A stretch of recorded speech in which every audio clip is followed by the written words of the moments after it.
ಪ್ರಧಾನ ಕಾರ್ಯದರ್ಶಿಗಳು, ಕರ್ನಾಟಕ ರಾಜ್ಯದ ಉಸ್ತುವಾರಿಗಳು ಆದಂತ ಶ್ರೀ ಸುರ್ಜೇವಾಲಾ ಅವರೇ, ಎಐಸಿಸಿ ಕಾರ್ಯದರ್ಶಿಗಳಾದಂತ ಶ್ರೀ ಅಭಿಷೇಕ್ ದತ್ತಾ ಅವರೇ, ರಾಷ್ಟ್ರೀಯ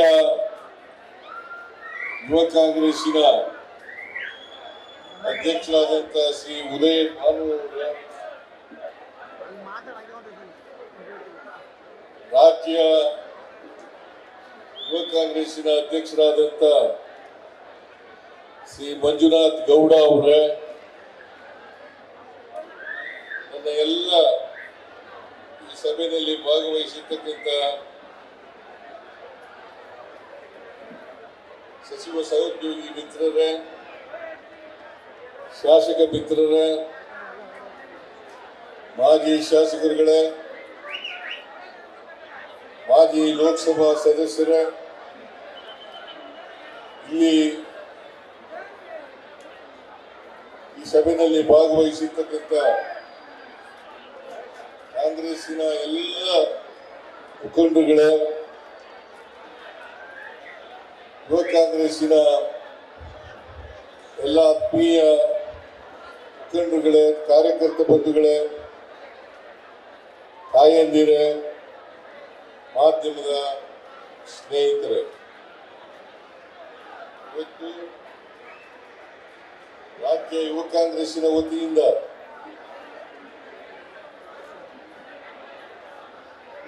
ನೀಟ್ ಪರೀಕ್ಷೆ ಏನು ಪ್ರಶ್ನೆ ಪತ್ರಿಕೆ ಸೋರಿಕೆಯಾಗಿದೆ ಅದರ ವಿರುದ್ಧ ಪ್ರತಿಭಟನೆಯ ರ್ಯಾಲಿಯನ್ನ ಹಮ್ಮಿಕೊಂಡಿರ್ತಕ್ಕಂಥದ್ದು ಮತ್ತು ರಾಜೀವ್ ಗಾಂಧಿಯವರ ಪುಣ್ಯತಿಥಿ ಕಾರ್ಯಕ್ರಮವನ್ನು ಕೂಡ ಇದೇ ಸಂದರ್ಭದಲ್ಲಿ ಹಮ್ಮಿಕೊಂಡಿರ್ತಕ್ಕಂಥದ್ದು. ನೀವೆಲ್ಲರೂ ಕೂಡ ಹೆಚ್ಚಿನ ಸಂಖ್ಯೆಯಲ್ಲಿ ಭಾಗವಹಿಸಿದ್ದೀರಿ. ನಿಮ್ಮೆಲ್ಲರಿಗೂ ರಾಜ್ಯ ಸರ್ಕಾರದ ವತಿಯಿಂದ ಧನ್ಯವಾದಗಳನ್ನು ಹೇಳಲಿಕ್ಕೆ ಬಯಸ್ತಾ ಇದ್ದೇನೆ.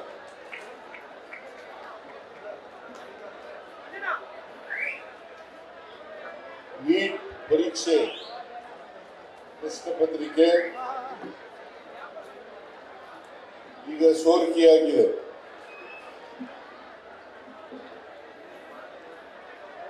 ಸೋರಿಕೆಗೆ ಜವಾಬ್ದಾರರಾಗಿರ್ತಕ್ಕಂಥ ಧರ್ಮೇಂದ್ರ ಪ್ರಧಾನ್, ಶಿಕ್ಷಣ ಸಚಿವ, ಕೇಂದ್ರದ ಶಿಕ್ಷಣ ಸಚಿವ ಅವರಾಗಲಿ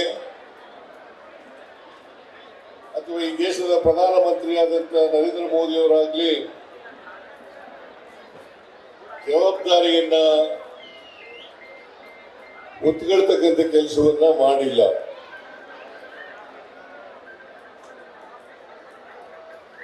ಧರ್ಮೇಂದ್ರ ಪ್ರಧಾನ್ ಅವರು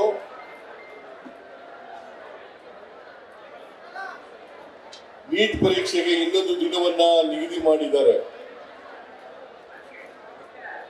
ಆ ನಿಗದಿ ಮಾಡಿ ಕೈ ತೊಳ್ಕೊಳ್ತಕ್ಕಂಥ ಕೆಲಸವನ್ನ ಮಾಡಿದ್ದಾರೆ. ಇಷ್ಟು ಮಾಡಿದ್ರೆ ಸಾಲದು ಅಂತಕ್ಕಂಥದ್ದು ನಮ್ಮ ಒತ್ತಾಯ. ಈ ಜವಾಬ್ದಾರಿಯನ್ನ ಧರ್ಮೇಂದ್ರ ಪ್ರಧಾನ್ ಅವರು ಹೊರಬೇಕಾಗ್ತದೆ. ಈ ದೇಶದ ಪ್ರಧಾನಮಂತ್ರಿ ನರೇಂದ್ರ ಮೋದಿ ಅವರು ಕೂಡ ಹೊರಬೇಕಾಗ್ತದೆ ಅಂತಕ್ಕಂಥ ಮಾತುಗಳನ್ನ ಈ ಸಂದರ್ಭದಲ್ಲಿ ಹೇಳಲಿಕ್ಕೆ ಬಯಸ್ತಾ ಇದ್ದೇನೆ. ಕರ್ನಾಟಕ ರಾಜ್ಯದಲ್ಲಿ ಮತ್ತು ಬೇರೆ ರಾಜ್ಯಗಳಲ್ಲಿ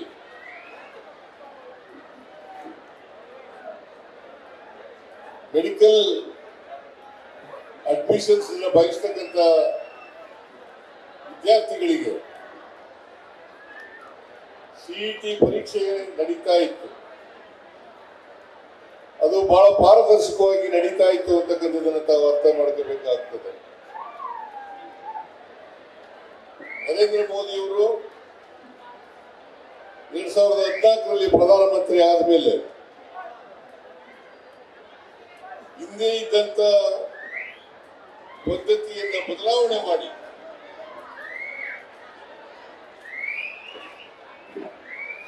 ಎರಡ್ 2016ರಲ್ಲಿ ನೀಟ್ ಪದ್ಧತಿಯನ್ನ ಜಾರಿಗೆ ತಗೊಬಂದರು. ಈ ಜಾರಿಗೆ ಬಂದು 10 ವರ್ಷಗಳಾಗಿ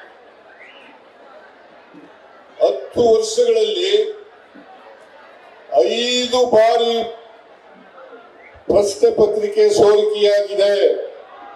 ಗೊತ್ತಲ್ಲ, 5 ಬಾರಿ ಪ್ರಶ್ನೆ ಪತ್ರಿಕೆ ಸೋರಿಕೆಯಾಗಿದೆ. ಈ ಪರೀಕ್ಷೆ ಬರೀಬೇಕಾದ್ರೆ ವಿದ್ಯಾರ್ಥಿಗಳು 1 ವರ್ಷ ಕಾಲದಿಂದ ತಯಾರಿ ಮಾಡ್ಕೊಂಡಿರ್ತಾರೆ. 1 ವರ್ಷ ಕಾಲದಿಂದ ತಯಾರಿ ಮಾಡ್ಕೊಂಡಿರ್ತಾರೆ.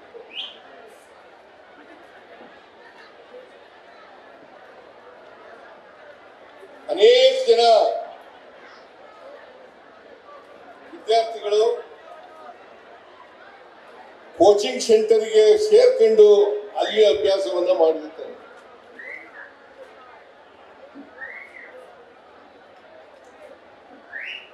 ಸಾವಿರಾರು ರೂಪಾಯಿಗಳನ್ನ ಖರ್ಚು ಮಾಡಿರ್ತಾರೆ. ಇದರಲ್ಲೂ ಕೂಡ ಯಾವ ವಿದ್ಯಾರ್ಥಿಗೆ ಹಣ ಇರ್ತದೆ ಆ ವಿದ್ಯಾರ್ಥಿ ಕೋಚಿಂಗ್ ಸೆಂಟರ್ಗಳಿಗೆ ಸೇರ್ಕೊಳ್ಳಲಿಕ್ಕೆ ಸಾಧ್ಯ ಆಗ್ತದೆ.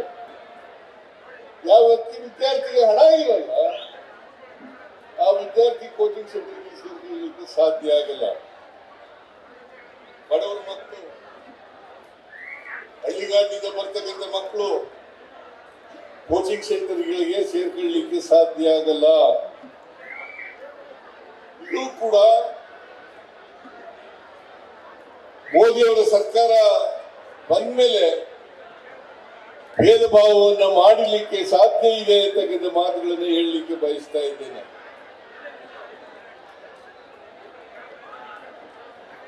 ನರೇಂದ್ರ ಮೋದಿಯವರು ಬಡವರು, ದಲಿತರು, ಹಿಂದುಳಿದವರು, ಅಲ್ಪಸಂಖ್ಯಾತರು, ಕಾರ್ಮಿಕರ ಮಕ್ಕಳು ಇವರನ್ನ ಕಂಡ್ರೆ ಆಗಲ್ಲ ಅಂತಕ್ಕಂಥದಕ್ಕೆ ಇದು ಸಾಕ್ಷಿ ಅಂತಕ್ಕಂಥ ಮಾತುಗಳನ್ನ ನಾವೆಲ್ಲರೂ ಕೂಡ ಅರ್ಥ ಮಾಡ್ಕೋಬೇಕು ಅಂತಕ್ಕಂಥದ್ದು ನನ್ನ ಅಭಿಪ್ರಾಯ. ಈ ಪರೀಕ್ಷೆ ಯಾಕೆ ಮಾಡುದು? ಸಿಇಟಿನಲ್ಲಿ ಏನಾದ್ರು ದೋಷ ಇತ್ತ? ಸಿಇಟಿನಲ್ಲಿ ಏನಾದ್ರು ದೋಷ ಇತ್ತ? ದೋಷ ಇರಲಿಲ್ಲ, ಪಾರದರ್ಶಕವಾಗಿ ನಡೀತಾ ಇತ್ತು. ಆಮೇಲೆ ಶಿಕ್ಷಣ ಅಂತಕ್ಕಂಥದ್ದು ಕನ್ಕರೆಂಟ್ ಲಿಸ್ಟ್ ನಲ್ಲಿ ಇರ್ತಕ್ಕಂಥದ್ದು. ಶಿಕ್ಷಣ ಕನ್ಕರೆಂಟ್ ಲಿಸ್ಟ್ ನಲ್ಲಿ ಇರ್ತಕ್ಕಂಥದ್ದು.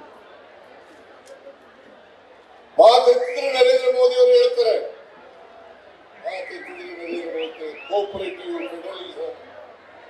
ಕೋಆಪರೇಟಿವ್ ಫೆಡರಲಿಸಂ ಅಂತ ಹೇಳ್ತಾರೆ. ಈ ಫೆಡರಲಿಸಂಗೆ ಅರ್ಥನೇ ಇವತ್ತು ಹೊರಟೋಗ್ಬಿಟ್ಟಿದೆ. ಒಕ್ಕೂಟದ ವ್ಯವಸ್ಥೆಯಲ್ಲಿ ಆಯಾ ರಾಜ್ಯಗಳಿಗೆ ಬಿಡಬೇಕು, ಅದನ್ನು ಬಿಟ್ಟು ಕೇಂದ್ರೀಕರಿಸತಕ್ಕಂಥ ಕೆಲಸವನ್ನ ಕೇಂದ್ರ ಸರ್ಕಾರ ಮಾಡಬಾರದು ಅಂತಕ್ಕಂಥ ಮಾತುಗಳನ್ನ ಈ ಸಂದರ್ಭದಲ್ಲಿ ಹೇಳಲಿಕ್ಕೆ ನಾನು ಇಷ್ಟಪಡ್ತೇನೆ. ಆದ್ರಿಂದ ಈಗಲೂ ಕೂಡ ಒತ್ತಾಯ ಮಾಡ್ತೇನೆ ನಿಮ್ಮ ಮೂಲಕ, ಸಿಇಟಿಯನ್ನ ಮೆಡಿಕಲ್ ಡಾಕ್ಟರ್ಗಳಾಗಬೇಕು ಅಂತಕ್ಕಂಥ ಆಸೆ ಇರ್ತಕ್ಕಂಥ ಮಕ್ಕಳು ಅವರಿಗೆ ಸಿಇಟಿ ಬರೀಲಿಕ್ಕೆ ಅವಕಾಶವನ್ನ ಕಲ್ಪಿಸಿಕೊಡ್ಬೇಕು, ಆಯಾ ರಾಜ್ಯಗಳಿಗೆ ಕೊಡಬೇಕು ಅಂತಕ್ಕಂಥ ಒತ್ತಾಯವನ್ನು ಕೂಡ ಈ ಸಂದರ್ಭದಲ್ಲಿ ಮಾಡಲಿಕ್ಕೆ ಬಯಸ್ತಾ ಇದ್ದೇನೆ. ನರೇಂದ್ರ ಮೋದಿ ಅವರು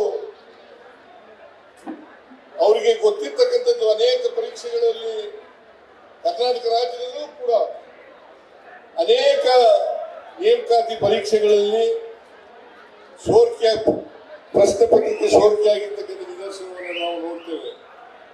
ಸಬ್ ಇನ್ಸ್ಪೆಕ್ಟರ್ ನೀವೆಲ್ಲ ನೋಡಿದ್ದೀರಿ. ಆಮೇಲೆ ಇಂಜಿನಿಯರಿಂಗ್ ನೇಮಕಾತಿನಲ್ಲಿ ಪರೀಕ್ಷೆಯಲ್ಲಿ ಸೋರಿಕೆ ಆಗಿರ್ತಕ್ಕಂಥದ್ದನ್ನು ನೋಡಿದ್ದೀರಿ. ಆ ಕಾಲದಲ್ಲಿ ಯಾರು ಮುಖ್ಯಮಂತ್ರಿಗಳಾಗಿದ್ರು? ಬಸವರಾಜ ಬೊಮ್ಮಾಯಿ ಅವರು, ಶ್ರೀಮಾನ್ ಯಡಿಯೂರಪ್ಪನವರು.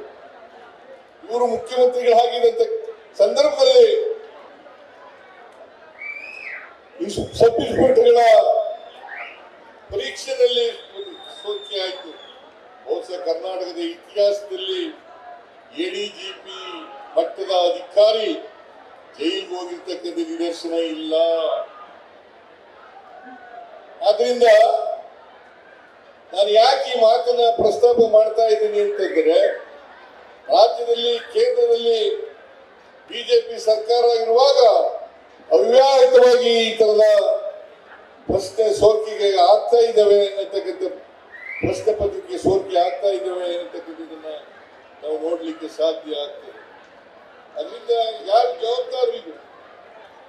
ಯಾರು ಜವಾಬ್ದಾರಿ?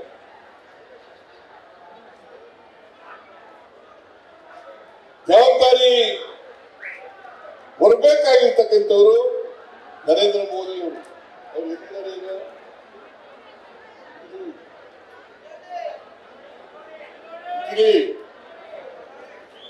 ಚಿನ್ನ ಬೆಳ್ಳಿ ಖರೀದಿ ಮಾಡಬೇಡಿ ಅಂತ ಹೇಳ್ತಾರೆ. ಚಿನ್ನ ಬೆಳ್ಳಿ ಖರೀದಿ ಮಾಡಬೇಡಿ ಅಂತ ಹೇಳ್ತಾರೆ. ಪೆಟ್ರೋಲ್ ಡೀಸೆಲ್ ಮಿತವಾಗಿ ಬಳಸಿ ಅಂತ ಹೇಳ್ತಾರೆ. ಆದ್ರೆ ನರೇಂದ್ರ ಮೋದಿಯವರು ಯುರೋಪ್ ಪ್ರವಾಸದಲ್ಲಿದ್ದಾರೆ.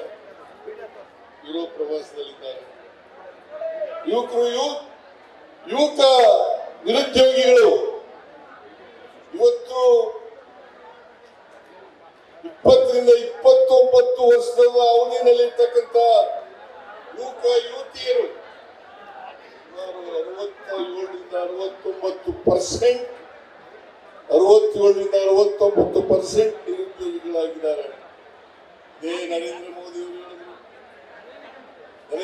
ಅವರು ಹೇಳಿದ್ರು ವರ್ಷಕ್ಕೆ 2 ಕೋಟಿ ಉದ್ಯೋಗಗಳನ್ನ ಸೃಷ್ಟಿ ಮಾಡಿ ಯುವಕ ಯುವತಿಯರಿಗೆ ಕೊಡ್ತೇನೆ ಅಂತ ಮಾತುಗಳನ್ನ ಹೇಳಿದರು. 12 ವರ್ಷ ಆಯಿತು ಪ್ರಧಾನಮಂತ್ರಿ 2014ರಲ್ಲಿ ಪ್ರಧಾನಮಂತ್ರಿಗಳಾದದ್ದು. 2014ರಿಂದ 12 ವರ್ಷ 24 ಕೋಟಿ ಉದ್ಯೋಗಗಳನ್ನು ಸೃಷ್ಟಿ ಮಾಡಬೇಕಾಗಿತ್ತು ಮತ್ತು ಯುವಕ ಯುವತಿಯರಿಗೆ ಕೊಡಬೇಕಾಗಿತ್ತು. ಆದರೆ ಕೊಟ್ಟಿದ್ದೆಷ್ಟು? Not even 2 crores. ನರೇಂದ್ರ ಮೋದಿಜಿಯವರೇ ಯಾಕೆ ಸುಳ್ಳು ಹೇಳಿದ್ರಿ ಯುವಕರಿಗೆ? ದೇಶದಲ್ಲಿ ನರೇಂದ್ರ ಮೋದಿಯವರು ಸುಳ್ಳು ಹೇಳಿ ಇವತ್ತು ದೇಶವನ್ನ ನಡೆಸ್ತಾ ಇದ್ದಾರೆ. ಅವ್ರಿಗೆ ಗೊತ್ತಿರೋದು ಏನಪ್ಪಾ ಅಂತಂದ್ರೆ,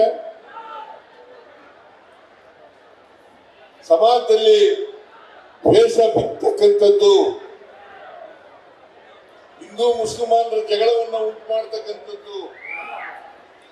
ಇದನ್ನ RSS ನವರು, ABVP ಅವರು, ಬಿಜೆಪಿ ಅವರು ಬಹಳ ವ್ಯವಸ್ಥಿತವಾಗಿ ಮಾಡ್ತಾ ಇದ್ದಾರೆ. ಇದೊಂದೇ ಗೊತ್ತಿರೋದು ಅವ್ರಿಗೆ ಆಡಳಿತ ನಡೆಸಕ್ ಬರಲ್ಲ, ಪರೀಕ್ಷೆ ಮಾಡಕ್ ಬರಲ್ಲ, ಪರೀಕ್ಷೆ ನಡೆಸಲಿಕ್ಕೆ ಬರಲ್ಲ. ಅದಕ್ಕೋಸ್ಕರನೇ 2016ರಿಂದ ಇಲ್ಲಿವರೆಗೆ 5 ಬಾರಿ ಪ್ರಶ್ನೆ ಪತ್ರಿಕೆ ಸೋರಿಕೆಯಾಗಿದೆ. 5 ಬಾರಿ ಸೋರಿಕೆಯಾಗಿದೆ. ಇದು ಜವಾಬ್ದಾರಿ ಹೊರಲೇಬೇಕಲ್ಲ.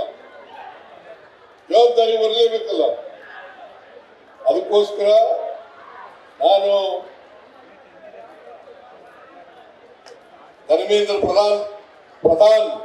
ಧರ್ಮೇಂದ್ರ ಪ್ರಧಾನ್ ಶಿಕ್ಷಣ ಸಚಿವ, ಬರೀ ಪರೀಕ್ಷೆ ಮುಂದೂಡಿದ್ರೆ ಸಾಲಲ್ಲ, ಅದಕ್ಕೆ ಇನ್ನೊಂದು ದಿನ ಮಾಡ್ತೀವಿ ಪರೀಕ್ಷೆ ಅಂದ್ರೆ ಸಾಲಲ್ಲ.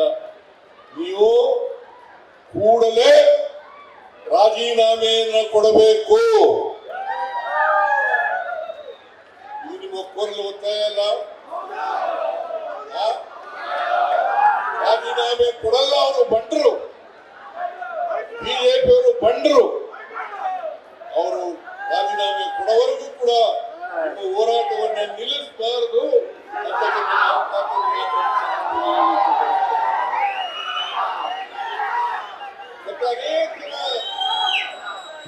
ಆತ್ಮಹತ್ಯೆ ಮಾಡಿಕೊಂಡ್ರು ವಿದ್ಯಾರ್ಥಿಗಳು, ಆತ್ಮಹತ್ಯೆ ಮಾಡಿಕೊಂಡ್ರು. ಪರೀಕ್ಷೆ ಒಂದು ವರ್ಷ ಸಂಪೂರ್ಣ ಅಭ್ಯಾಸ ಮಾಡಿ ತಯಾರಿ ಮಾಡಿಕೊಂಡು ಪರೀಕ್ಷೆಯಲ್ಲಿ ನೀಟ್ ಪರೀಕ್ಷೆಯನ್ನು ಬರೆದು ಅದು ಮುಂದೂಡಲ್ಪಟ್ಟಿರೋದ್ರಿಂದ, ರದ್ದು ಮಾಡಿರೋದ್ರಿಂದ, ಮುಂದೂಡಲ್ಪಟ್ಟಿರೋದ್ರಿಂದ ಅನೇಕ ಜನ ಇವತ್ತು ಆತ್ಮಹತ್ಯೆಯನ್ನ ಮಾಡ್ಕೊಂಡ್ರು. ಈ ಆತ್ಮಹತ್ಯೆ ಮಾಡ್ಕೊಂಡ್ರಲ್ಲ, ಪರಿಹಾರ ಕೊಡಬೇಕಾಗಿರ್ತಕ್ಕಂಥದ್ದು ಯಾರ ಜವಾಬ್ದಾರಿ? ಕೇಂದ್ರ ಸರ್ಕಾರದ ಜವಾಬ್ದಾರಿ. ಕೇಂದ್ರ ಸರ್ಕಾರದ ಜವಾಬ್ದಾರಿ. ಆ ಜವಾಬ್ದಾರಿಯನ್ನ ಕೂಡಲೇ ನಿರ್ವಹಿಸಬೇಕು ಅಂತಕ್ಕಂಥ ಒತ್ತಾಯವನ್ನು ಕೂಡ ಈ ಸಭೆ ಮಾಡ್ತದೆ ಅಂತಕ್ಕಂಥ ಮಾತುಗಳನ್ನ ಈ ಸಂದರ್ಭದಲ್ಲಿ ಹೇಳಲಿಕ್ಕೆ ಬಯಸ್ತಾ ಮಾಡಬೇಕು. ಆಮೇಲೆ ಯಾರು ತಪ್ಪಿತಸ್ಥರಿದ್ದಾರೆ ಅವರನ್ನು ಪತ್ತೆ ಹಚ್ಚಿ ಅವ್ರ ಮೇಲೆ ಮರ್ಡರ್ ಕೇಸ್ಗಳನ್ನ ಹಾಕಬೇಕು. They are responsible for the death of the people who have committed suicide. ಅವ್ರ ಮೇಲೆ ಆಗ್ತಕ್ಕಂಥ ಕೆಲಸವನ್ನ ಮಾಡಬೇಕು. ಮೋದಿ ಅವರು ಯುರೋಪ್ ಪ್ರವಾಸದಲ್ಲಿದ್ದಾರೆ, ಕೂಡಲೇ ವಾಪಸ್ ಬರಬೇಕು, ಮೊಟಕುಗೊಳಿಸಿ. ಒಂದು ಈ ದೇಶದ ಯುವಕರ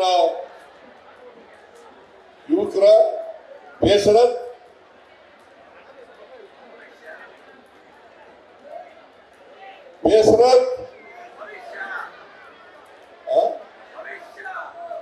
ಕ್ಷಮೆ ಯಾಚಿಸಬೇಕು. ನರೇಂದ್ರ ಮೋದಿ ಅವರು ತಪ್ಪಿಸಿಕೊಂಡು ತಿರುಗಾಡಕ್ಕಾಗಲ್ಲ. ನರೇಂದ್ರ ಮೋದಿ ಅವರು ಯಾವಾಗ ದೇಶದಲ್ಲಿ ಸಮಸ್ಯೆಗಳು ಬರ್ತದೆ, ಇಂಥ ಬಿಕ್ಕಟ್ಟು ನಿರ್ಮಾಣ ಆಗ್ತದೆ ಅಂತ ಸಂದರ್ಭಗಳಲ್ಲಿ ವಿದೇಶಕ್ಕೆ ಹೋಗ್ತಾರೆ.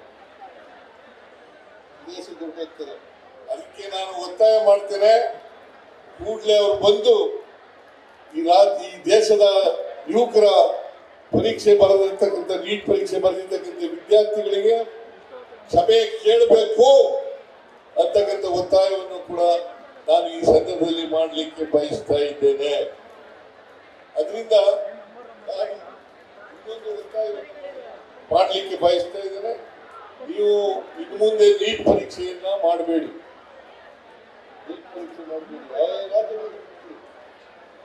ಆ ರಾಜ್ಯಗಳು ಹಿಂದೆ ಸಿಇಟಿ ಪರೀಕ್ಷೆ ಮಾಡಿ ಹೇಗೆ ಪಾರದರ್ಶಕವಾಗಿ ಮಾಡ್ತಾ ಇದ್ದೋ ಆ ರಾಜ್ಯಗಳಿಗೆ ಬಿಡಬೇಕು ಅಂತಕ್ಕಂಥ ಒತ್ತಾಯವನ್ನು ಕೂಡ ಈ ಸಂದರ್ಭದಲ್ಲಿ ಮಾಡ್ತೇನೆ.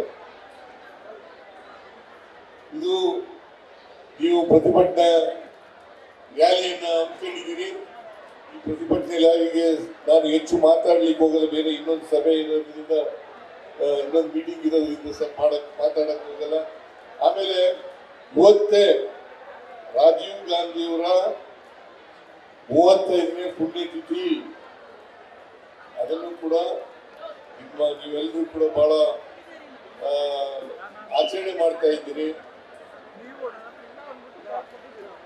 ರಾಜೀವ್ ಗಾಂಧಿಯವರು ಏನು ಆದರ್ಶಗಳನ್ನ ಹೋಗಿದ್ದಾರೆ, ಆದರ್ಶಗಳನ್ನ ಪಾಲನೆ ಮಾಡ್ತಕ್ಕಂಥ ಕೆಲಸವನ್ನ ನೀವೆಲ್ಲರೂ ಕೂಡ ಮಾಡಬೇಕು ಅಂತಕ್ಕಂಥ ಮಾತುಗಳನ್ನು ಕೂಡ ಈ ಸಂದರ್ಭದಲ್ಲಿ ಹೇಳಿ ನನ್ನ ಮಾತುಗಳನ್ನ ಮುಗಿಸ್ತೇನೆ.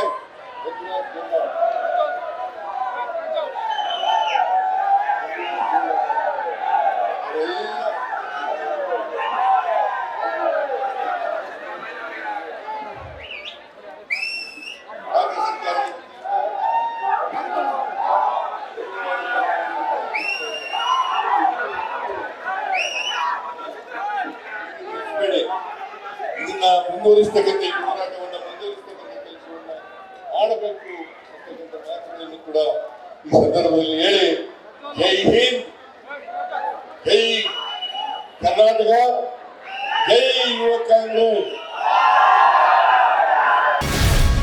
ಗ್ಯಾರಂಟಿ ನ್ಯೂಸ್, ಸುದ್ದಿ ಖಚಿತ, ನ್ಯಾಯ ನಿಶ್ಚಿತ.